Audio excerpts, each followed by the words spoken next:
Hey all, welcome back. If I offered you the chance to see the world as it really is, a raw, unfiltered, unflattering light that reveals every detail, or to stay in the usual, known shadows where everything is just good enough, which do you think most people would choose? And why? All right, let's start by going back to Plato's cave. Picture this. Prisoners chained in a dark cave, their whole world just shadows dancing on the wall. They have no idea there's a fire casting those shadows or a whole world outside the cave. Remembered? Good. So, now jump to the 90s and the Truman Show.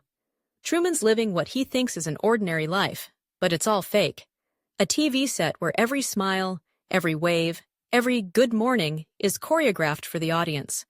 He's stuck in his own cave, surrounded by shadows that he doesn't even know are illusions. Sound familiar?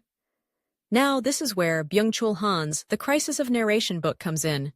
Han's idea is simple but powerful. We've lost the stories that once held our lives together. Think of stories as the thread that ties our past, present, and future into a coherent whole. In the past, these stories weren't just entertainment. They were our guidebooks for life, shaping our identities and connecting us to each other. Han says, narrative gives meaning to life by integrating it into a temporal continuum. In other words, stories made sense of who we were, where we came from, and where we were headed. But now, that thread has snapped. Instead of full, rich narratives, we get fragments. It's like flipping through a social media feed. 1 second you're seeing a wedding post, the next a cat meme, then some viral dance trend. Nothing connects. Han nails it when he says, the narrative of the self is replaced by data points, stories turned into mere information.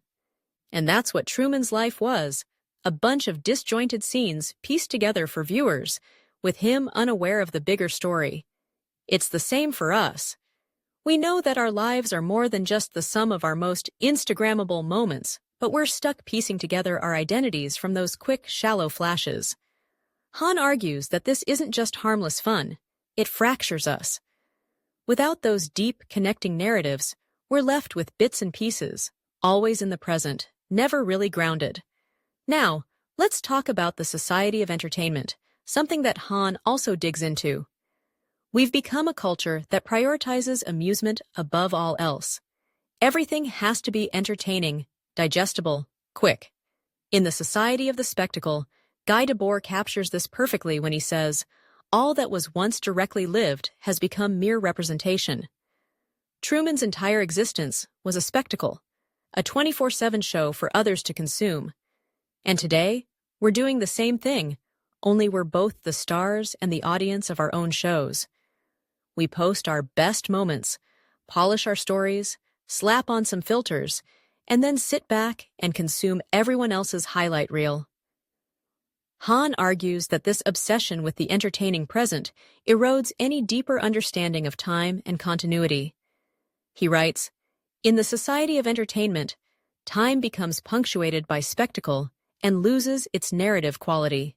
We're left chasing one viral moment after another, stuck in a loop that looks an awful lot like Truman's endless routine. So, here's the kicker. This isn't just about one cave or one illusion. We're creating endless caves, one inside the other, like a set of Russian dolls.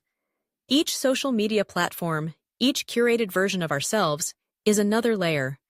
Han points out that the self has become an isolated project, assembled from these fractured bits of other people's stories and our own edited highlights. Truman didn't know he was trapped in a lie, but we do.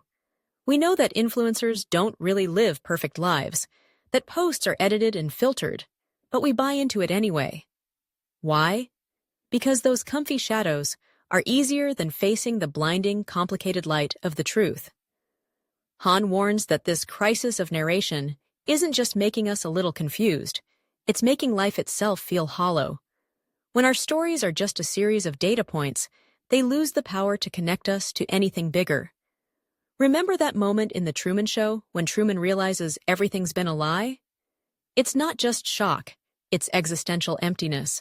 And we feel that too, scrolling at midnight, surrounded by glowing screens, but feeling more alone than ever. Without real stories tying us together, life loses its meaning. A life without narrative depth loses its resonance, Han writes. But here's the thing. Truman made a choice. He chose the messy, unpredictable truth over the shiny, safe lie. And now, we're at that same crossroads. Are we going to keep playing along in the cave, chasing the next distraction, the next like? Or are we going to step out and find something real, even if it's raw and messy? So, what's it going to be?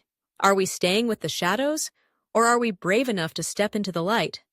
If this made you think, if it shook up how you see the world even a little, hit that like button, share it with a friend who needs to hear this, and don't forget to subscribe for more deep dives into philosophy, film, and the hidden truths of modern life.